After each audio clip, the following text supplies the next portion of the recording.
All right, Shalom. All praises to Yahweh, Bahashem, Yahweh Shai, Bahashem, Rakak Wadash. Double honors to the elder apostles, the bishops, and the elders of GMS who rules well. Peace and salutations to the elect. My name is Ainal. The title of this video is Multitudes in the Valley of Decision, right? The Lord's Judgment, the Valley of Jehoshaphat, right? The Levant region, all of that right there in the Middle East, where everyone is gathering for World War III that will get nuclear. So we have yet again posted November 2nd, 2024, from the People's Voice, U.S. military to send nuclear-capable bombers to the Middle East. And basically, they're just sending more troops like they have been doing for a while now over there to the Levant region. So these nuclear-capable bombers are just some of the items being sent over there, basically to the Middle East to replace what has already been over there, which is a USS Abraham Lincoln carrier that's returning back to Babylon the Great, back to USA. So, in previous videos I've done on this topic, they've sent troops for evacuation purposes. They have sent troops for, there's just different things that they claim they're sending troops for. Evacuation purposes, defense purposes, just because purposes, and because of escalation purposes.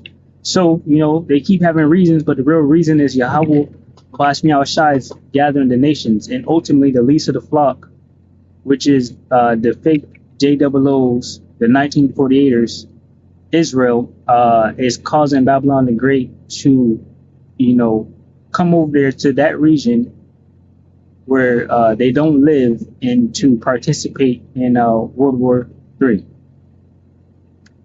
So it says the Pentagon has announced that the U.S. is set to deploy additional forces to the Middle East, including a number of nuclear-capable B-52H strategic bombers. So this is not really news if you've been following along.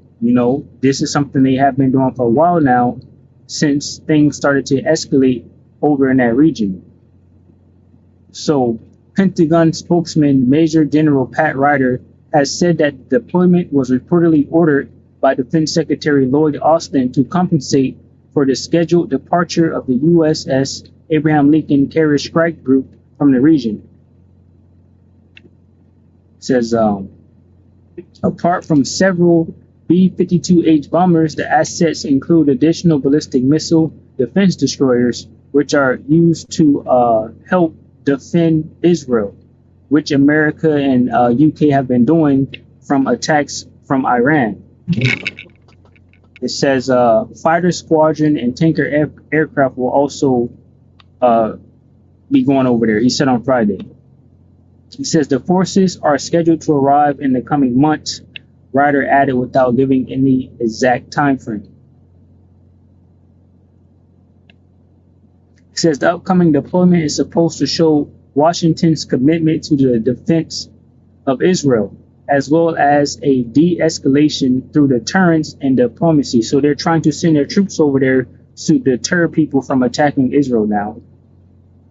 It says the Pentagon explicitly stated that the move, as well as its recent decision to deploy the Terminal High Altitude Area Defense Missile Defense System to Israel, was aimed at Tehran, right, which is a city in Iran, right?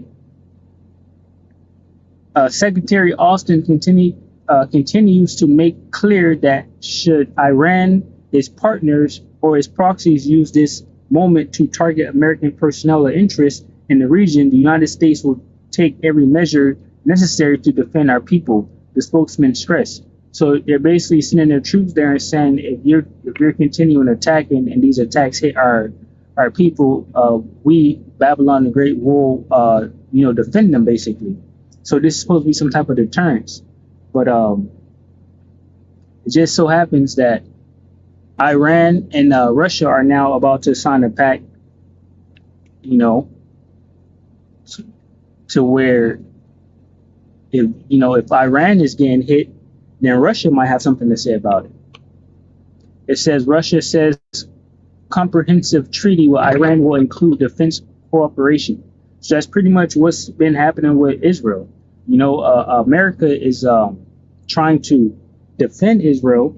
So now Russia and Iran will have some type of defense cooperation also, meaning, they're going to work together basically to defend or attack Israel and the U.S.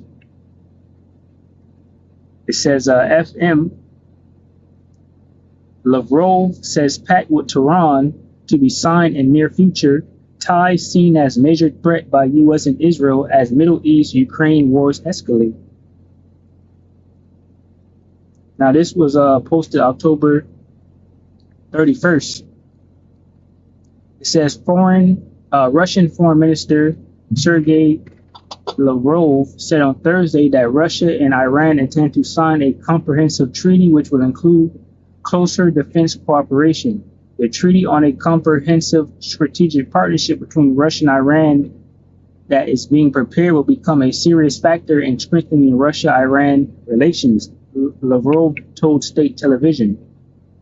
He said the agreement was being prepared for signing in the near future. Russia has said it expects Iran's president to visit Moscow before the end of the year, and we are in November. So that's 1 month away, basically.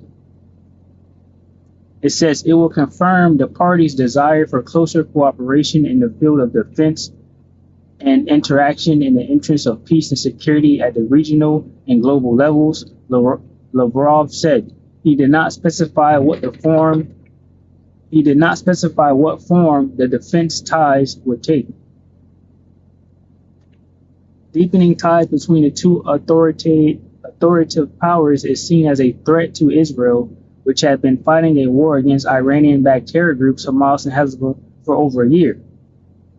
So there you go. The nations, are being gathered, basically. USA is sending troops. Iran and Russia are strengthening ties. These individuals are basically already at war. Israel and Iran. You have Cold War between Russia and U.S. You have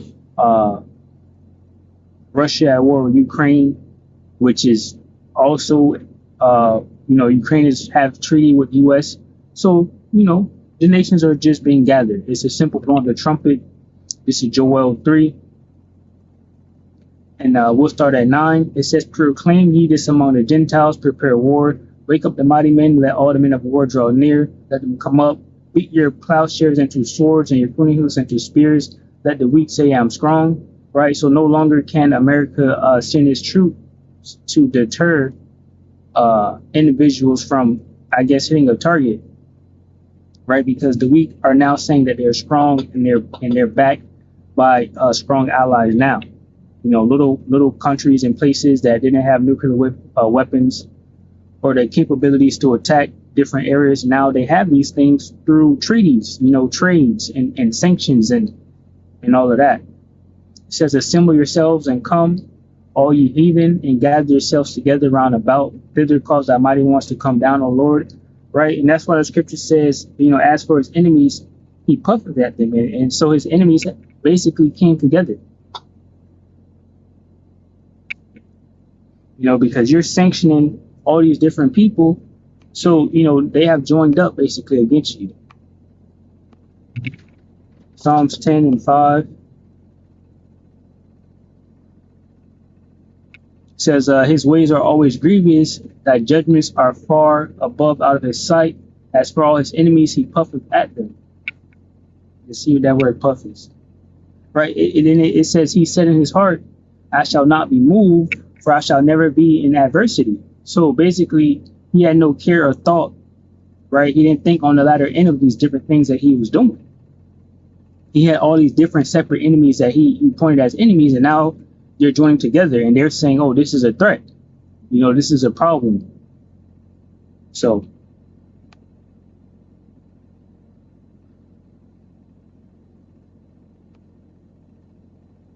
it says to breathe, blow, to cause, puff, breathe out, blast, snare, speak, to scoff,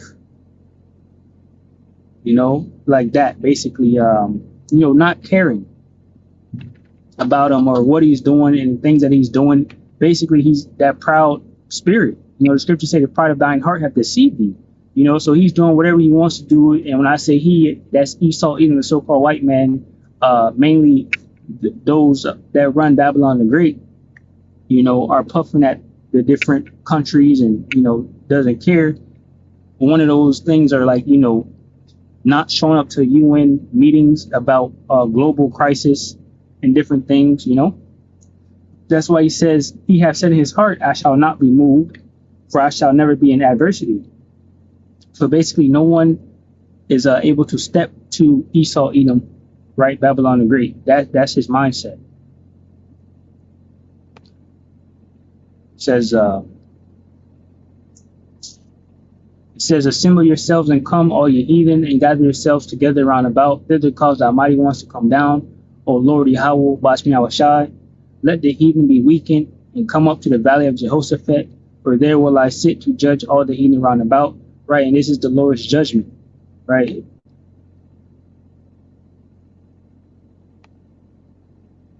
Go right here. It says, all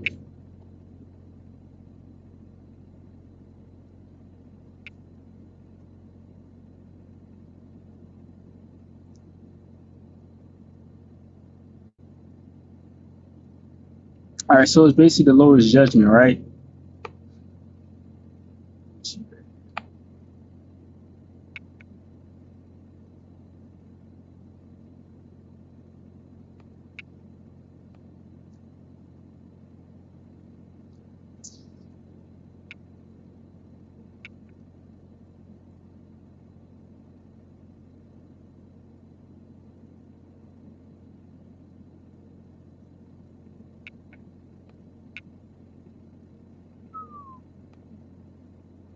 All right, so it's the Lord's judgment. It says, let the heathen be awakened. This is Joel 3 and 12. Let the heathen be awakened.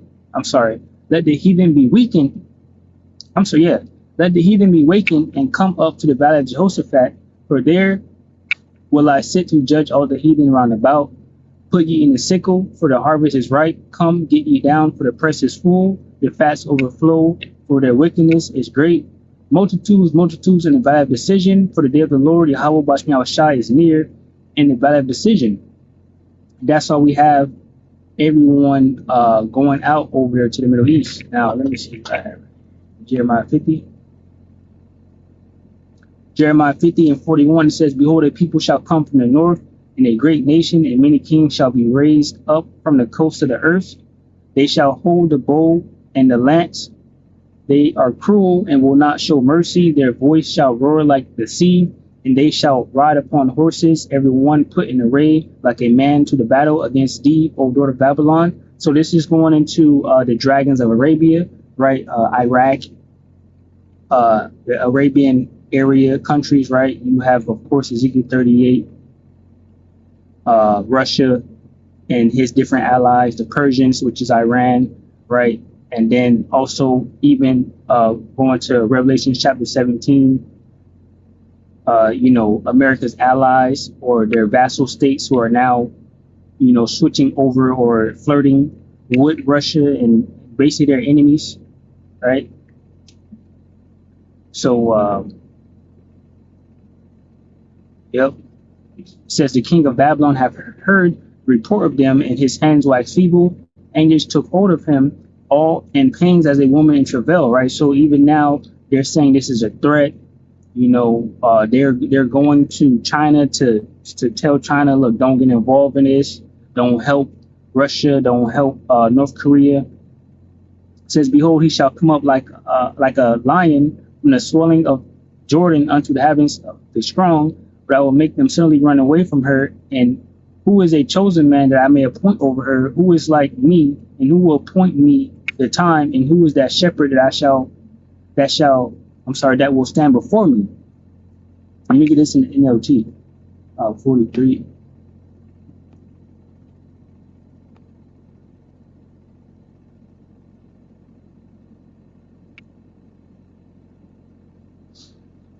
It says, the king of Babylon, this is Jeremiah 50 and 43, the king of Babylon have heard the reports about the enemy, and he is weak with fright. Pangs of anguish have gripped him like those of a woman in labor. I will come like a lion from the thickets of the Jordan, leaping on the sheep in the pasture. I will chase Babylon from his land, and I will appoint the leader of my choice. For who is like me and who can challenge me? What ruler can oppose my will? You know, and ultimately this is going into Yahweh Shai, right? But Most High Yahweh Bashmi Shai is going to send these nations against Babylon. It says, listen to the Lord's plans, right? Listen to Yahweh Bashmi Shai's plans against Babylon and the land of the Babylonians. Even the little children will be dragged off like sheep, and their homes will be destroyed. Now, I don't really like this breakdown right here.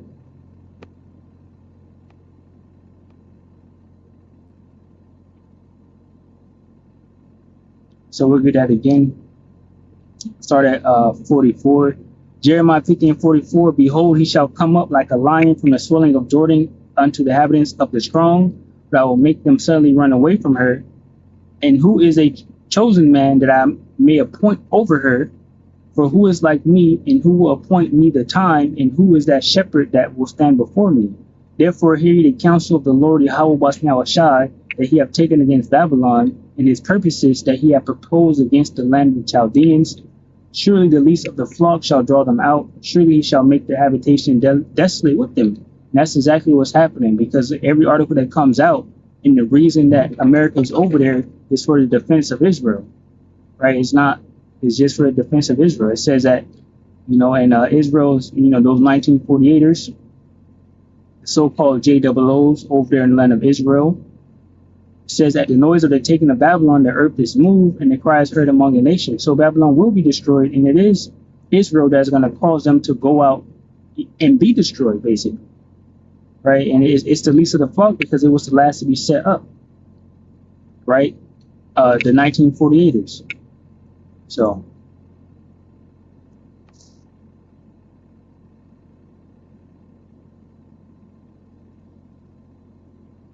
I wanted Daniel 7:25. Let me see.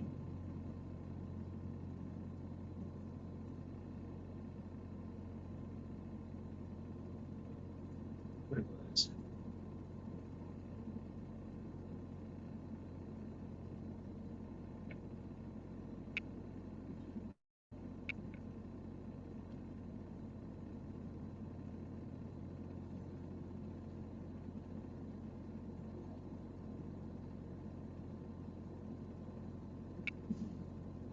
I think it was 8. Hold on, let me 1 second.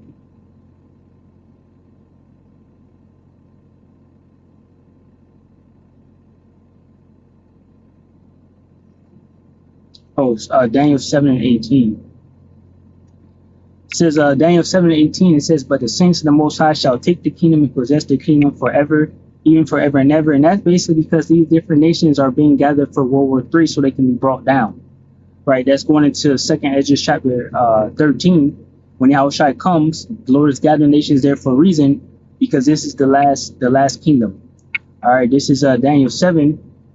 Basically, Daniel is witnessing a vision of 4 kingdoms, you know, 4 beasts, 4 kingdoms in the world, and at the end they will be destroyed. Right. So let me start here. It says Daniel 7:13. I saw in the night visions, and behold, one like the Son of Man came with the clouds of heaven, and came to the Ancient of Days, and they brought him near before him. And there was given him dominion and glory and a kingdom, that all people, nations, and languages shall serve him. His dominion is an everlasting dominion, which shall not pass away, and his kingdom that which shall not be destroyed. Right? So the saints, starting with Yahushua, of course, coming back to establish this, went into Matthew 24:30, you know, the clouds being the angels, you know, coming to beam up the elect to destroy these nations and to establish his kingdom. This is Daniel 7:15. It says, I, Daniel, was grieved in my spirit in the midst of my body, and the visions of my head troubled me. I came near unto one of them that stood by, and asked him the truth of all this. So he told me and made me know the interpretation of things. So he seen the vision, and he was trying to get understanding. It says, these great beasts, which are 4 kings, which shall arise out of the earth. Right, and those 4 kings are basically the Babylonian Empire, the Medo-Persian, Greece, and Roman, right, empires, right? And basically with that last beast, we understand that the Roman Empire was destroyed, but that deadly wound was healed. And out of that deadly wound came America, which is the beast that we have now, right? And this is the last kingdom. It says, but this, and that's why right after it says, these great beasts, which are four kings, which shall arise out of the earth. But the saints of the Most High shall take the kingdom. So this earth is a kingdom, you know, and basically at every one point, these four beasts basically ruled the known earth of their time, right?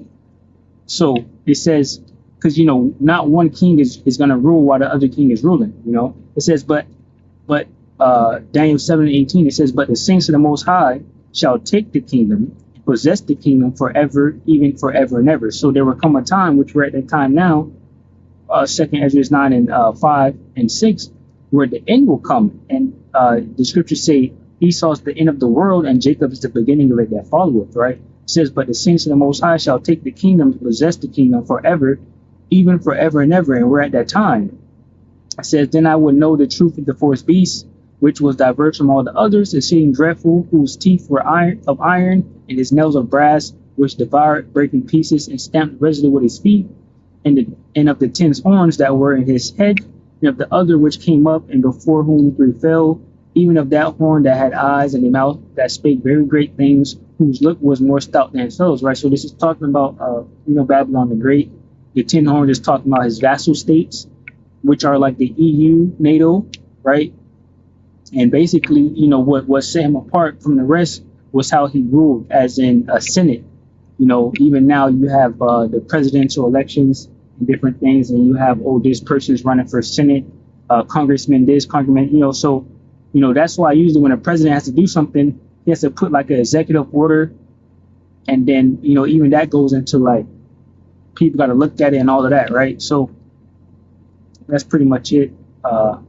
Simple blowing of the trumpet. Lord willing, this video was edifying to you, hopefully, which consists of men, women, and children. Shalom.